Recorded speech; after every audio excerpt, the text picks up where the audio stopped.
سیتا قاسمی به بار دوم با کی نامزد شده است؟ همسر اول سیتا قاسمی کی بود؟ سیتا قاسمی کجاست و مصروف چی کار باری است؟ دختران سیتا قاسمی نزدیکی است. من در این ویدیو پیرامون همین موضوعات خواهم پرداخت. پس در ادامه با من باشید.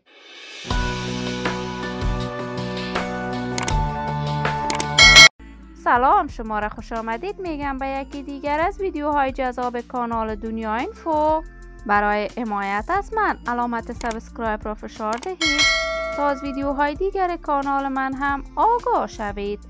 سیتا قاسمی هنرمند جوان، موفق و ناماشنای افغانستان و از شهرت و محبوبیت خاص هنری در میان هنرمندان افغانستان برخوردار است.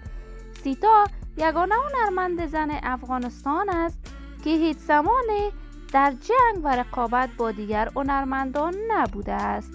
سیتا قاسمی در سن 16 سالگی ازدواج کرده و ثمره ازدواجش اکنون 2 دختر می باشد، ولی وی از شوهر اولش جدا شده است و جدیداً سیتا قاسمی تصاویری را در صفحات مجازیش نشر کرده که به بار دوم نامزد شده است، اما تاکنون واضح نساخته نامزد دوم وی کیست.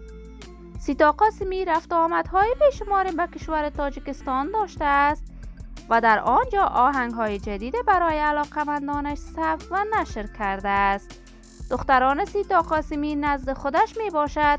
سیتا در اصل تابعیت کشور جرمنی را دارد، ولی وی در کشور ترکیه با دخترانش زندگی می کند و در کشور ترکیه برند تجاری لباس به نام خودش ساخته است و این تولیدات لباس افغانی را در کشور ترکیه به پیش می برد.